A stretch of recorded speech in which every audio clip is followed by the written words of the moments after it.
नमस्कार, मी निलेश कडो. आपल्या निलेश कडो या यूट्यूब चॅनलवर स्वागत करतो. आहे. आज आपण एका वेगळ्याच प्रवासाला निघणार आहोत.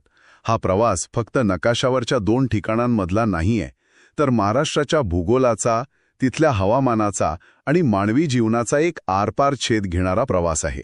हो, आणि हे खूपच रंजक आहे. आपण एका काल्पनिक बसमध्ये बसून उस्मानाबादच्या नळदुर्गपासून रायगडच्या अलिबागपर्यंतचा प्रवास करणार आहोत. आणि या काही तासांच्या प्रवासात जमीन, पाणी, वनस्पती आणि लोकांचं जगणं कसं अक्षरशः बदलतं याचा आपण धांडोळा घेऊया. अगदी. म्हणजे बघा, आपण एकाच राज्याच्या सीमेत राहून किती वेगवेगळ्या जगांचा अनुभव घेतो. बरोबर. हा प्रवास म्हणजे महाराष्ट्राच्या पूर्वेकडील शुष्क, कमी पावसाच्या प्रदेशातून सुरू होतो आणि मग सह्याद्रीच्या घाटमाथ्यावरून थेट पश्चिमेकडील दमट, जास्त पावसाच्या कोकण किनारपट्टीवर संपतो. म्हणजे प्रत्येक टप्प्यावर निसर्ग आपलं रूप बदलतो आणि माणूस त्या रूपाशी कसं जुळवून घेतो याची ही एक उत्तम केस स्टडी आहे. चला तर मग सुरुवात करूया. आपला पहिला टप्पा आहे नळदुर्ग आणि तिथून सोलापूरकडे जाणारा रस्ता. सुरुवातीला काय दिसतं? सोर्सेस सांगतात की हा प्रदेश चढउताराचा आहे, काही ठिकाणी सपाट आहे आणि शेती खूपच विरळ दिसते. हो, ही जी चढउताराची भूरचना आहे ना, ती म्हणजे सह्याद्रीच्या पूर्वेकडे पसरलेल्या डोंगर रांगा, ज्यांना आपण बालाघाट रांग म्हणतो. अच्छा. सह्याद्री काय करतो तर तो मोसमी वाऱ्यांना अडवतो, ज्यामुळे सगळा पाऊस पश्चिमेला पडतो आणि पूर्वेकडे येईपर्यंत ढग जवळजवळ कोरडे झालेले असतात. म्हणजे हा पर्जन्य छायेचा प्रदेश झाला. अगदी बरोबर. म्हणूनच इथे पाणी कमी, शेती विरळ आणि पाण्याची कमतरता हे इथलं एक प्रकारे वास्तव आहे. आणि ह्याच वास्तवाचं प्रतिबिंब आपल्याला तिथल्या वनस्पतींमध्येही दिसतं.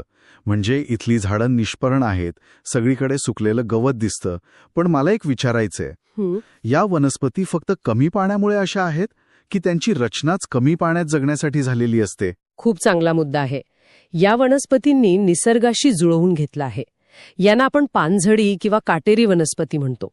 म्हणजे बोर, बाभळीसारखी झाडं? हो, बोर, बाभूमुळ, निवडुंग यांची पानं लहान असतात किंवा पानांचं काट्यात रूपांतर झालेलं असतं. अच्छा, म्हणजे बाष्पीभवनाने पाणी वाया जाऊ नये म्हणून. अगदी. आणि त्यांची मुळं पाण्याच्या शोधात खूप खोलवर जातात. थोडक्यात काय तर या वनस्पती म्हणजे निसर्गाच्या खडतर परिस्थितीत टिकून राहण्याच्या संघर्षाचं प्रतीक आहेत. आणि हेच प्रतिबिंब माणसांच्या घरांमध्येही दिसतं. इथे धाब्याची घरं आढळतात, म्हणजे दगड, माती आणि लाकूड वापरून बांधलेली. ही रचना काय सांगते? ही रचना आपल्याला त्या प्रदेशाची अर्थव्यवस्था आणि साधनसंपत्तीबद्दल सांगते. जिथे पाऊस कमी तिथे सपाट छताची म्हणजे धाब्याची घरं चालून जातात. आणि बांधकामासाठी जे स्थानिक साहित्य सहज उपलब्ध आहे, दगड आणि माती, त्याचाच वापर होतो. पण ही झाली पारंपरिक रचना. जसं आपण शहराकडे जातो, चित्र पूर्ण बदलतं. हो, बस सोलापूर शहरात शिरते आणि सगळं चित्रच पालटतं. धाब्याच्या घरांची जागा आता उंच, अनेक मजली इमारती, मोठे हॉटेल्स, मॉल्स हे सगळं दिसू लागतं. हे आहे शहरीकरण. पण यामागे मोठी सामाजिक आणि आर्थिक कारणं आहेत, नाही का? नक्कीच. सोलापूर हे एक महत्त्वाचं औद्योगिक केंद्र आहे, विशेषतः कापड उद्योगासाठी प्रसिद्ध.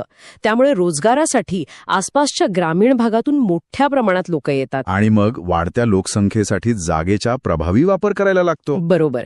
त्यातूनच उभ्या इमारती म्हणजे व्हर्टिकल ग्रोथ होते आणि बांधकामाचं साहित्यही बदलतं. आता स्थानिक दगड, मातीऐवजी सिमेंट, वाळू, लोखंड, विटा जे दूरवरून आणलं जातं. म्हणजे शहराचं अर्थकारण तिथल्या भूगोलावर आणि वास्तुरचनेवर पूर्णपणे कुरघोडी करतं. अगदी. आता सोलापूर सोडल्यानंतर प्रवासात एक अत्यंत नाट्यमय बदल दिसतो. आधी जिथे विरळ शेती होती तिथे अचानक मैलोमैल पसरलेली हिरवीगार उसाची शेतं दिसतात. हे कसं काय शक्य आहे? या जादूमागचं रहस्य आहे पाणी. हो, पण ते नैसर्गिक नाही तर माणसाने अडवलेलं पाणी. या भागात भीमा नदीवर बांधलेल्या उजनी धरणाचा प्रचंड मोठा जलाशय आहे. अच्छा, उजनी धरण. हो, आणि त्या धरणाच्या कॅनॉल सिस्टीममुळे या शुष्क प्रदेशात सिंचनाची सोय झाली. आता ऊस हे प्रचंड पाणी पिणारं पीक आहे. बरोबर. धरणाचं पाणी उपलब्ध झाल्यामुळे इथल्या शेतकऱ्यांनी कडधान्यांसारख्या पारंपरिक पिकांना सोडून ऊसाची शेती स्वीकारली. म्हणजे हा मानवी हस्तक्षेपाचा भूगोलावरील एक थेट आणि मोठा परिणाम आहे. पण याचे काही दुर्गामी परिणामही असतीलच. हो, आणि हे दुधारी तलवारीसारखं आहे. एका बाजूला ऊस शेतीमुळे या भागात मोठी आर्थिक सुबत्ता आली, साखर कारखाने उभे राहिले, रोजगार निर्माण झाला. पण दुसऱ्या बाजूला या एक पीक पद्धतीमुळे जमिनीचा कस कमी होऊ लागला, रासायनिक खतांचा वापर वाढला, पाण्याच्या अतिवापरामुळे काही ठिकाणी जमिनी क्षारपड झाल्या. म्हणजे उजनीचं पाणी हे वरदान आहे की आणखी काही? हा एक मोठा चर्चेचा विषय आहे. अगदी. खरंच विचार करण्यासारखा मुद्दा आहे. आता आपण या मानवनिर्मित हिरवळीतून पुढे निघून पुण्याच्या दिशेने सिंहगडाकडे जातोय. इथे पुन्हा एकदा भूगोलाचं मूळ रूप दिसायला लागतं. हो, सपाट मैदानी प्रदेश संपून डोंगराळ भाग सुरू होतो. आणि वनस्पतींमध्येही लगेच फरक जाणवतो. बरोबर. नळदुर्गजवळ दिसणारी ती बोरी बाभळीची काटेरी झाडं इथे दिसत नाहीत. त्यांच्या जागी आता अंजन, वड, पिंपळ यांसारखे मोठे, पसरट आणि जास्त पानं असलेले वृक्ष दिसतात. हा बदल स्पष्टपणे सांगतो की आपण जास्त पावसाच्या प्रदेशात प्रवेश करत आहोत. अगदी. जसजसं आपण पश्चिमेकडे सरकू तसतसा पर्जन्यमानाचा आलेख उंचावत जातो. आणि मग आपण सिंहगडावर पोचतो. इथून दिसणारं दृश्य म्हणजे केवळ सुंदर नाही, तर भूगोलाचा एक जिवंत धडा आहे. दर्या, डोंगर, शिखरांचे सुळके. हो, सिंहगडावरून दिसणारी ही भूरचना म्हणजे दख्खनच्या पठाराचं खरं स्वरूप. सोर्सेसमध्ये उल्लेख आहे की इथला खडक बेसॉल्ट आहे. बेसॉल्ट? म्हणजे हा ज्वालामुखीच्या उद्रेकातून तयार झालेला खडक का? अगदी बरोबर. कोट्यावधी वर्षांपूर्वी या संपूर्ण प्रदेशात ज्वालामुखीच्या उद्रेकातून लाव्हारस बाहेर आला आणि त्याचे थर एकावर एक साचून हे पठार तयार झालं.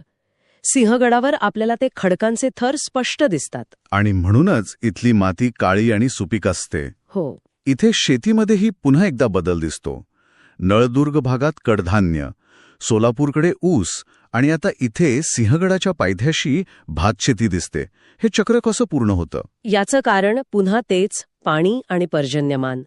या डोंगराळ भागात विशेषतः घाट माथ्यावर पाऊस भरपूर पडतो, जो भातशेतीसाठी अनुकूल असतो. त्यामुळे प्रवासाच्या या टप्प्यापर्यंत आपण 3 वेगवेगळी कृषी क्षेत्र पाहिली. कमी पाण्यावरची कडधान्य, सिंचनावरचा ऊस आणि नैसर्गिक पावसावरची भातशेती. आणि इथे किल्ल्यांच्या प्रकारातला फरकही स्पष्ट होतो. नळदुर्ग हा जमिनीवरचा भुईकोट किल्ला होता, तर सिंहगड हा डोंगरावरचा गिरिदुर्ग. निश्चितच. किल्ल्याची रचना ही त्या जागेच्या भूगोलातून जन्माला येते. नळदुर्ग भुईकोट आहे, कारण तो सपाट प्रदेशावर नियंत्रण ठेवण्यासाठी बांधला होता. अच्छा. याउलट सिंहगड गिरिदुर्ग आहे. त्याची उंचीच त्याची सर्वात मोठी ताकद आहे. इथून दूरवरच्या प्रदेशावर नजर ठेवता येते. म्हणजे संरक्षणाच्या दृष्टीने गिरिदुर्ग अत्यंत महत्वाचे होते. हो. सिंहगडावरच्या एका गोष्टीने मला खूप आकर्षित केलं. देवटाके नावाचा नैसर्गिक झरा, जो वर्षभर गडावरच्या वस्तीला पाणी पुरवतो. हो, हे आश्चर्यकारक आहे. आज आपण मोठमोठी धरणं बांधूनही शहरांना पाणी टंचाईचा सामना करावा लागतो. त्या काळातलं हे जलव्यवस्थापन किती प्रभावी होतं. अप्रतिम होतं. आपल्या पूर्वजांना भूगर्भाचं आणि पाण्याच्या स्रोतांचं सखोल ज्ञान होतं. खडकात कुठे पाणी साठून राहील, झरे कुठे उगम पावतील, हे ते अचूक ओळखत होते. खरंच. म्हणूनच प्रत्येक गडावर तुम्हाला अशी टाकी, तळी आणि झरे आढळतील. हे शाश्वत जलव्यवस्थापनाचे एक उत्तम उदाहरण आहे. आता सिंहगडावरून उतरून आपण दुसऱ्या दिवशीच्या प्रवासाला लागतो आहोत. मुंबई-पुणे द्रुतगती मार्गावरून गाडी लोणावळ्याजवळ राजमाची पॉइंटवर थांबते. हो.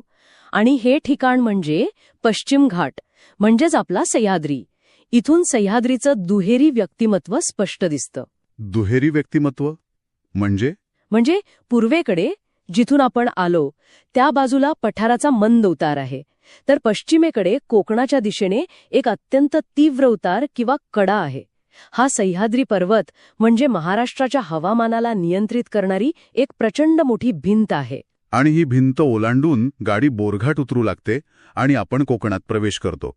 तेव्हा हवामानात एक मोठा बदल जाणवतो. म्हणजे एकदम गरम व्हायला लागतं, घाम येतो. असं का? कारण आपण समुद्राच्या जवळ पोहोचतो.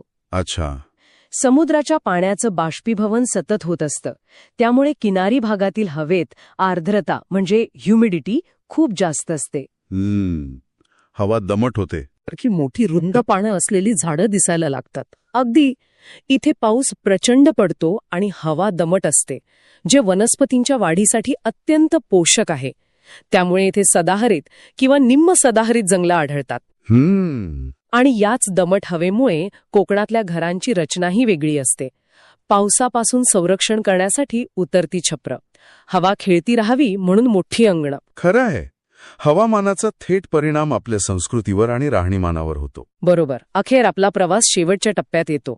बस अलिबागला पोचते. अथांग समुद्र आणि लाटांचा आवाज, एक वेगळंच जग. इथे विद्यार्थी कुलाबा किल्ला पाहतात. आता हा तिसऱ्या प्रकारचा किल्ला समोर येतो, जलदुर्ग. हो, भुईकोट आणि गिरिदुर्गनंतर हा तिसरा प्रकार, जलदुर्ग.